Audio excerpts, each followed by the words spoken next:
ہم 1988 میں جب 9ویں کلاس میں پڑھتے تھے اس وقت اسکول یونیفارم میں کیمل کے شلوار قمیض اور سفید جوتے ہوتے تھے۔ ہیڈ ماسٹر صاحب یونیفارم کے معاملے میں بہت سختی سے پیش آتے تھے، اسی لیے تمام طلباء یونیفارم پہن کر آتے تھے سوائے 2-1 کے جو غریب تھے۔ ایک دن صبح کی اسمبلی کے دوران میٹرک کے طالب علم بھیکھو مل بغیر یونیفارم کے اسمبلی کے قطار میں کھڑا تھا۔ جیسے ہی ہیڈ ماسٹر کی نظر اس پر پڑی، بہت ہی غصے میں بھیکھو مل کو کالر سے پکڑ کر باہر لے کر آئے۔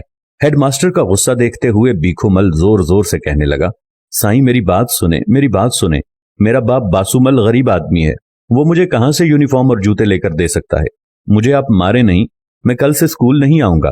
ہیڈ ماسٹر صاحب استاد غلام حیدر کھوکھر نے اسے چھوڑ دیا اور سٹیج پر چڑھ کر تمام طلباء سے مخاطب ہوتے ہوئے کہا کہ اسمبلی کے بعد بھیکھو مل ایک کلاس میں آئے گا، آج آپ کو جو خرچی ملی ہے وہ آپ بھیکھو مل کو دے دینا تاکہ وہ یونیفارم خرید سکے۔ مجھے حسب معمول 8 آنے جیب خرچ ملتا تھا، سوچا آج کے دن سموسے نہیں کھاؤں گا، وہ میں بھیکھو مل کو دے دوں گا۔ کلاس میں ابھی بیٹھے ہی تھے کہ کلاس کے ٹیچر استاد فقیر محمد حیات کلاس میں آ گئے۔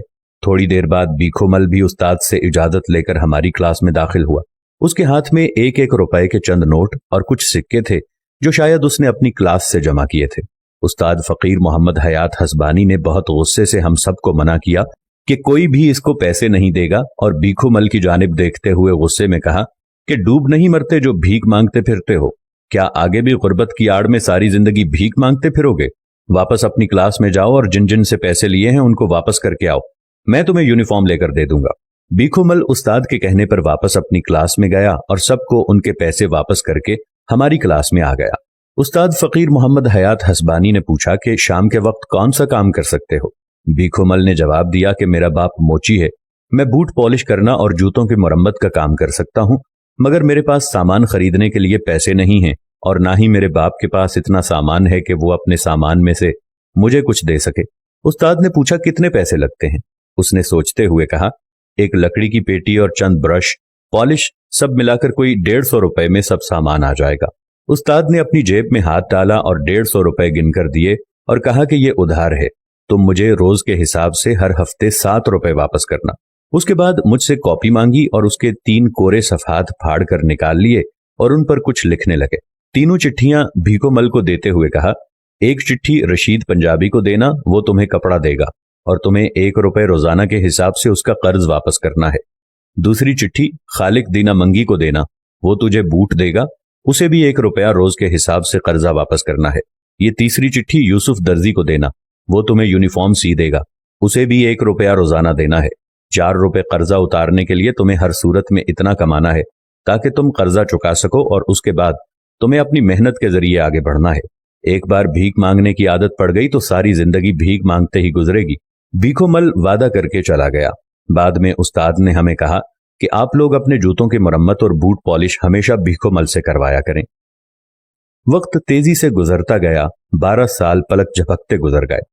1999 کے آخر میں ہائی اسکول کرونڈی میں 10ویں کلاس کے طلباء کی الوداعی پارٹی ہو رہی تھی۔ استادوں کے ساتھ شہر کے معززین کو بھی دعوت تھی۔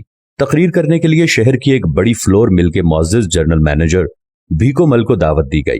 کاٹن کے سوٹ میں ملبوس، ماتھے پر ریبین کا چشمہ رکھے، اپنی تقریر میں اسی اسکول میں پیش آئے 1988 کا قصہ سناتے ہوئے زار و قطار روتے ہوئے سٹیج پر بیٹھے اپنے استاد فقیر محمد حیات حسبانی کے پیروں کو چھوتے ہوئے بتایا کہ کس طرح ایک کامل استاد نے مجھے بھیک مانگنے سے بچایا اور محنت کا سبق دیا۔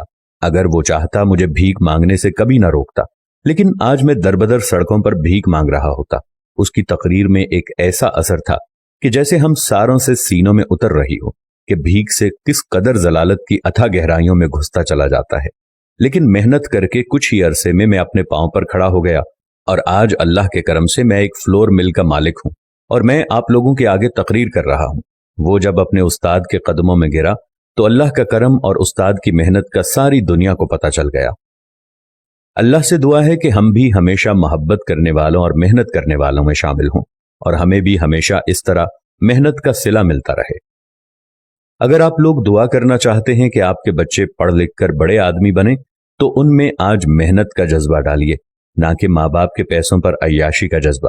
یہ سٹوری محترم محمد ایوب قمبرانی کی سندھی تحریر کا اردو ترجمہ ہے۔